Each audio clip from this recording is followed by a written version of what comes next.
પહોંચ્યું સિદ્ધાર્થ ધોળકિયા। મહત્વના સમાચારથી કરીએ શરૂઆત। કાળઝાળ ગરમી વચ્ચે વાતાવરણમાં જોવા મળ્યો પલટો। અમુક વિસ્તારોમાં વરસાદી ઝાપટા પડ્યા।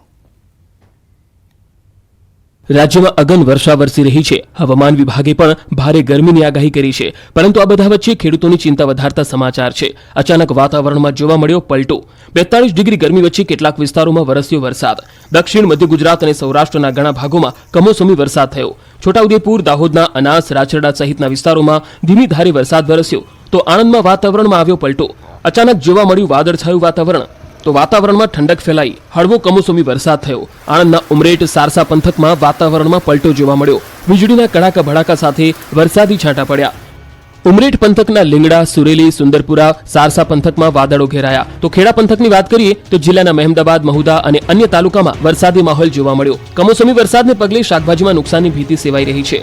મહીસાગરની વાત કરીએ તો બાલાસિનોરમાં વાદળછાયું વાતાવરણ જોવા મળ્યું। તો દક્ષિણ ગુજરાતની વાત કરીએ તો સુરત જિલ્લામાં વહેલી સવારથી વાતાવરણમાં પલટો આવ્યો, જેમાં બારડોલી, પલસાણા અને કામરેજ તાલુકામાં વાદળો ઘેરાયા હતા। વાતાવરણમાં પલટાને લઈને ઉનાળુ પાક પકવતા ખેડૂતોમાં ચિંતાનો માહોલ છવાયો છે। જિલ્લાના માંડવી અને ઓલપાડ વિસ્તારમાં છૂટો છવાયો વરસાદ વરસ્યો છે, તો નવસારી, ગણદેવી, બિલીમોરા સહિતના વિસ્તારોમાં કાળા ડિબાંગ વાદળો છવાયા અને કમોસમી વરસાદ થયો। ભર ઉનાળે વરસાદ થતા ખેડૂતોને કેરી અને ચીકુના પાકને નુકસાનની ભીતિ છે, જ્યારે દક્ષિણ ગુજરાતના વલસાડ જિલ્લાના વાતાવરણમાં પલટો જોવા મળ્યો। એક તરફ કેરીની સિઝન નજીક આવી રહી છે, માર્કેટમાં કેરીઓ આવવા લાગી છે, એ જ સમયે વરસાદી માહોલ જોવા મળતા ખેડૂતોની ચિંતા વધી ગઈ છે। આ તરફ ભાવનગરના વાતાવરણમાં અચાનક ફેરફાર આવ્યો। જિલ્લાના મસ્તરામ બાપા મંદિર, ચિત્રા યાર્ડ, આકલોલ જગાતનાકા, નારી ચોકડી, બરતેજ સહિતના વિસ્તારોમાં વરસાદ થયો। શહેરના અંતરિયાળ વિસ્તારોમાં પણ ક્યાંક ક્યાંક ઝરમર વરસાદી ઝાપટા જોવા મળ્યા। આ તરફ આગામી 24 કલાકમાં કમોસમી વરસાદ પડી શકે છે, હવામાન વિભાગે આગાહી વ્યક્ત કરી છે। કાળઝાળ ગરમીમાં હવામાન વિભાગે વરસાદની આગાહી કરી છે। આગામી 24 કલાકમાં રાજ્યમાં ઉત્તર ગુજરાત, મધ્ય ગુજરાત તેમજ દક્ષિણ ગુજરાતમાં વરસાદની આગાહી કરી છે, તો સૌરાષ્ટ્રમાં કેટલાક વિસ્તારમાં વરસાદ પડવાની વાત કરી છે। ક્યાં કમોસમી વરસાદ પડી શકે તેની વાત કરીએ તો બનાસકાંઠા, મહેસાણા, સાબરકાંઠા, અરવલ્લી, ખેડા, પંચમહાલ, દાહોદ, મહીસાગર, છોટાઉદેપુર, વડોદરા, નર્મદા, સુરત, ડાંગ, તાપી, નવસારી, વલસાડ, દમણ, દાદરા નગર હવેલી તેમજ જામનગર અને દ્વારકા, કચ્છમાં સામાન્ય વરસાદની આગાહી છે। હવામાન વિભાગના મતે સાયક્લોનિક સર્ક્યુલેશન સક્રિય થયું છે, જેના કારણે વાતાવરણમાં ભેજનું પ્રમાણ વધતા સામાન્ય વરસાદ પડી શકે છે। થંડરસ્ટોર્મ એક્ટિવિટી થશે, જો કે આગામી 24 કલાક બાદ ફરી વાતાવરણ સૂકું રહેશે। હવામાન નિષ્ણાંત અંબાલાલ પટેલે ભારે વરસાદની આગાહી કરી છે। હવામાન નિષ્ણાંત અંબાલાલ પટેલે બે મોટી આગાહી કરી છે। ભારે આગાહીના પગલે લોકોને સાવચેત રહેવું પડશે। એક આગાહી ગરમી પર કરી છે, જેમાં અંબાલાલ પટેલે કહ્યું છે કે 28 થી 30 એપ્રિલમાં ગુજરાતમાં ગરમીનો રાઉન્ડ ચાલશે। મધ્ય ગુજરાતના ભાગોમાં ગરમીનો પારો 43 ડિગ્રીએ પહોંચી શકે છે, તો ઉત્તર ગુજરાતના ભાગોમાં પારો 42 ડિગ્રીએ પહોંચી શકે છે।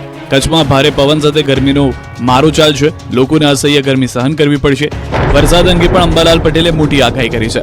આ વખતે મોન્સૂનમાં બે અસર જોવા મળી શકે છે। મે મહિનાની શરૂઆતમાં પ્રી મોન્સૂન એક્ટિવિટી શરૂ થશે। મેની શરૂઆતમાં રાજ્યના વરસાદી માહોલ સર્જાશે। આંધી, વંટોળ, ગાજવીજ સાથે વરસાદ થઈ શકે, તો 10 થી 15 મે સુધી અંબાલાલે મોટી આગાહી કરી છે। 10 થી 15 મે સુધી ભારે આંધી, વંટોળ સાથે પ્રી મોન્સૂન એક્ટિવિટી થશે। વરસાદી માહોલને લઈ કેરીના પાકોને આંધીથી નુકસાન થઈ શકે। નિલેશ કુંભાણીના ઘરના અને ઘાટના રહ્યા તેવી પરિસ્થિતિમાં મુકાયા। સુરતમાં ગદ્દારના પોસ્ટર લાગ્યા છે, તો કોંગ્રેસે 6 વર્ષ માટે સસ્પેન્ડ કરી દીધા છે। સુરત લોકસભાની બેઠક પાછલા ઘણા દિવસથી ચર્ચામાં છે। કોંગ્રેસના ઉમેદવાર નિલેશ કુંભાણીનું ફોર્મ રદ થતા જ ભાજપે વ્હાઇટ વોશ કરી બેઠક બિનહરીફ કરી દીધી હતી। બસ ત્યારથી જ કહેવાતા કોંગ્રેસના ઉમેદવાર નિલેશ કુંભાણીની મુશ્કેલી ઓછું થવાનું નામ નથી લેતી। કોંગ્રેસ દ્વારા નિલેશ કુંભાણીના ઘરે તેમજ બહાર પોસ્ટર વોર શરૂ કરી દીધું છે। નિલેશ કુંભાણી ગદ્દારની ટેગલાઇન સાથે કોંગ્રેસના કાર્યકરો હલ્લાબોલ કરી રહ્યા છે।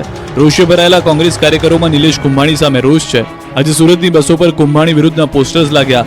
ગદ્દાર, ગુમ, લોકોના મતાધિકાર છીનવનાર નિલેશ કુંભાણીના લખાણોવાળા પોસ્ટરથી દેખાવ થઈ રહ્યા છે। કોંગ્રેસ કાર્યકરોની સાથે નાગરિકોનો પણ રોષ ભભૂક્યો છે। સુરતમાં ફરતી બસો પર સ્ટીકર લગાવી દેખાવ કરાયા છે। કોંગ્રેસના નિલેશ કુંભાણીનો હજુ પણ કોઈ અત્તોપત્તો નથી અને કોંગ્રેસમાં જ તેમની સામે રોષ ફેલાઈ રહ્યો છે। જોકે હવે કોંગ્રેસે નિલેશ કુંભાણીને 6 વર્ષ માટે સસ્પેન્ડ કરી દીધા છે। આજે શિસ્ત સમિતિની બેઠકમાં વિસ્તૃત ચર્ચાના અંતે નિલેશ કુંભાણીને 6 વર્ષ માટે સસ્પેન્ડ કરવાનો નિર્ણય કરવામાં આવ્યો છે। પક્ષ દ્વારા એવું કારણ આપવામાં આવ્યું કે કોંગ્રેસ પક્ષે તેમને ખુલાસો કરવાની તક આપી, સમય આપ્યો, છતાં તમે ગાયબ રહેતા આખરે પક્ષે શિક્ષાત્મક પગલાં ભર્યા છે। નિલેશ કુંભાણીએ 9 મિનિટનો એક વિડીયો વાયરલ કરતા કોંગ્રેસમાં ભૂકંપ જેવી સ્થિતિ સર્જાઈ છે। નિલેશ કુંભાણીનો રાજકીય ડ્રામા વધુ તેજ થઈ ગયો છે। કોંગ્રેસે કુંભાણીને સસ્પેન્ડ કર્યા બાદ અચાનક નિલેશ કુંભાણી પ્રગટ થયા। તેમણે કહ્યું કે કોંગી નેતાઓએ સાથ ન આપ્યો. હું તો હાઈકોર્ટમાં જવા માંગતો હતો. હજી એ કોંગ્રેસ સાથે છું અને રહીશ. સુરત લોકસભામાં નિલેશ કુંભાણીનું ફોર્મ રદ થયા બાદ સુરત કોંગ્રેસમાં ડ્રામા શરૂ થયો છે. રોજ અવનવા ખેલ જોવા મળે છે. નિલેશ કુંભાણી ક્યાંક ખોવાઈ ગયા છે. નિલેશ કુંભાણી ગદ્દાર છે. રસ્તા પર, બસ પર ઠેર ઠેર પોસ્ટર્સ લાગે છે. હવે અચાનક નિલેશ કુંભાણીએ સાક્ષાત્કાર કરી કોંગ્રેસની પોલ ખોલી નાખી. કુંભાણીએ એક વિડીયો જાહેર કર્યો. આ વિડીયોમાં પ્રતાપ દુધાત સહિતના આગેવાનો સામે પ્રહાર કર્યા. તેમણે આક્ષેપ લગાવ્યો કે આ નેતાઓએ ભાજપ સાથે જોડાયેલા છે. નિલેશ કુંભાણીએ વિડીયો દ્વારા જણાવ્યું કે હું ગુમ થયેલ નથી. હું મવડી મંડળના સંપર્કમાં જ હતો. આવતીકાલે હું અમદાવાદ જવા નીકળી રહ્યો છું. પિટિશન દાખલ કરવા હું અમદાવાદ જવા રવાના થયો ત્યારે કોના ઇશારે કોંગ્રેસના કાર્યકર્તાઓએ મારા ઘરે વિરોધ પ્રદર્શન કરીને મને પરત ફરવા મજબૂર કર્યો છે. જે લોકો હાલ વિરોધ કરે છે તે પહેલા ભાજપ સાથે બેસી ગયા હતા. પ્રતાપ દુધાત પર આરોપ કરતા જણાવ્યું કે મેં અનેક વખત ફોન કરીને કહ્યું હતું કે મારા ફોર્મ ભરવામાં તમે હાજરી આપજો. ત્યારે પ્રતાપ દુધાત મારી સાથે આવ્યા નહોતા અને ફોન પણ ઉપાડતા નહોતા.